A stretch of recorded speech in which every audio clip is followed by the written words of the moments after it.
Hey everyone, welcome back to English Unplugged. I'm Jake. And I'm Nina. Today, we're diving into a topic that's impossible to avoid: social media in English. Jake, be honest, how many times did you check your phone today before this recording? Oh, you're really starting with the tough questions. I'll admit, at least 5 times, social media has totally rewired my brain. But it's also changed how we use and learn English, which is what makes it so fascinating. For sure. I love how there's a whole new language on social media: slang, abbreviations, emojis. Sometimes I wonder if I'm keeping up with the cool kids. Do you think social media has made English easier or more confusing for learners? That's a great question. I think it's a bit of both. On one hand, it's easier because you're constantly exposed to real, modern English, slang, idioms, even new words that didn't exist 10 years ago. But on the flip side, there's a ton of informal language that can be confusing if you're used to textbook English. Ever seen someone type TLDR? That stands for too long, didn't read. It's everywhere online. I see DR all the time, and honestly, it took me forever to figure out what it meant. And don't get me started on FOMO and YOLO. Can you explain how these kinds of abbreviations start? Do people just make them up and suddenly everyone's using them? Pretty much. Social media is like a big playground for language. Someone starts using an abbreviation like FOMO for fear of missing out, and if it catches on, it spreads like wildfire. It's kind of like a meme. The more people use it, the more normal it becomes. Actually, meme itself is a word that became popular thanks to the internet. That's wild. So, is it okay for English learners to use this kind of slang? Or should they stick to proper English? I'd say it depends on where you're using it. If you're chatting with friends online or posting on Instagram, go for it. But if you're writing a formal email or an essay, maybe avoid LOL and OMG. It's about matching your language to the situation. It's like choosing what to wear. You wouldn't wear pajamas to a job interview, right? Unless it's a job at a pajama company. But seriously, it makes sense. Speaking of Instagram, I notice captions are often super short, sometimes just a single word or emoji. Why do you think people write like that? Social media thrives on speed and impact. People scroll fast, so captions and posts need to grab attention instantly. Think of it like a headline in a newspaper: short, snappy, and memorable. Sometimes a single emoji can say it all. For example, just posting under a photo says, "This is awesome," without using any words. That's true. I've also seen people use hashtags like #TBT or #OOTD. What's the story with hashtags? Do they really matter? Hashtags are like shortcuts for organizing and discovering content. #TBT stands for Throwback Thursday, where people post old photos on Thursdays. #OOTD is Outfit of the Day. They help people find posts about the same topic, and if you use popular hashtags, more people might see your post. It's almost like joining a global conversation. Okay, confession time. I once used #TBT on a Tuesday. My friends roasted me for a week. Social media can be brutal. Have you ever made a funny mistake online? Oh, absolutely. I once tried to use lit to describe my dinner, thinking it meant delicious. Turns out, it means something is exciting or amazing, not tasty. My friends sent me fire emojis for days. That's hilarious. Social media English is a minefield. I remember a listener wrote in last week saying she was confused about the word flex. She saw someone say, "Not to flex, but I got a new car." What does that even mean?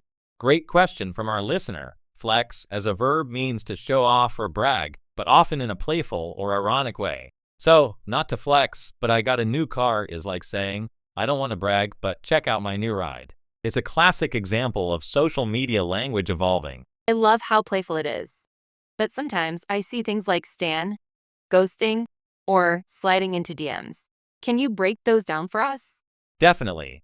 Stan comes from a song by Eminem and means you're a super fan of someone or something. Ghosting is when you suddenly stop responding to someone's messages without explanation, like you vanished. Sliding into DMs means sending someone a private message, often in a flirty or casual way. These words have become everyday English thanks to social media. Wow, I feel cooler already. But I have to ask, how can English learners keep up with all these changes? The language seems to evolve every week. It's true, social media English is always changing. My best advice is to follow accounts that post in English, join online groups, And don't be afraid to ask questions if you see something new. There are even accounts dedicated to explaining internet slang. And remember, you don't have to use every new word, just the ones you like. That's a relief. Sometimes I feel like I need a secret decoder ring. Speaking of which, do you have a favorite social media platform for practicing English? Honestly, I'm a big fan of Twitter, or X, as it's now called, because you get tons of short, real-life conversations. Reddit is also great for reading discussions on every topic imaginable. Instagram is perfect for quick captions and stories, while TikTok is amazing for listening to real people speak English with subtitles. Each platform has its own vibe and language style. I totally agree. I learned so much just scrolling through comments. Although, sometimes the comments are, let's say, creative with spelling and grammar. Should learners worry about that? Not at all. The internet is like the Wild West when it comes to grammar. You'll see typos, creative spellings, and made-up words everywhere. It's a chance to see how English is actually used, mistakes and all. But if you're studying for a test, maybe stick to official sources. Good advice. Hey, can we take an audience question? I've got one from Sam in Brazil, who writes, I want to start making TikTok videos in English, but I'm worried about making mistakes. Any tips? Love that question. First, Sam, good for you for wanting to put yourself out there. Remember, everyone makes mistakes, even native speakers. The key is to focus on communication, not perfection. Try scripting your videos at first, use simple language, and practice speaking slowly. Over time, you'll get more comfortable, and your English will improve naturally. Honestly, viewers love authenticity. If you make a funny mistake, laugh it off. Maybe you'll start a new trend. Speaking of mistakes, do you have a favorite language fail from social media, Jake? Oh, absolutely. I once saw someone tweet, I'm on cloud wine instead of cloud nine. It was clearly a typo, but it started trending, and now people actually use it to talk about enjoying a glass of wine after a good day. That's brilliant. I saw someone post, I love my fiancée so much, she's my angle, instead of angel. The comments were full of geometry jokes. See, mistakes can be memorable and hilarious. It's proof that social media is all about having fun with language. So true. Before we wrap up, Jake, what are your top tips for using social media to improve your English? All right, here are my top tips. First, follow a variety of accounts, news, humor, language learning, and people from different countries. Second, don't be afraid to join conversations. Leave comments, ask questions, and interact. Third, pay attention to slang and abbreviations, but don't feel pressure to use them unless you're comfortable. And finally, remember to double-check anything you want to use in a formal setting. What's cool online might not work in your next essay. Love it. And I'd add, have fun with it. Social media is a playground for your English. Try new things, learn from mistakes, and don't take it too seriously. Absolutely. Plus, you never know when your funny typo might go viral and make someone's day. That's the dream, right? All right, friends, that's it for today's episode on social media in English. If you enjoyed this chat, make sure to follow, share, and subscribe to English Unplugged, and maybe tag us in your next post. We'd love to hear your funniest language moments or your favorite social media slang. Thanks for hanging out with us, and keep flexing those English skills.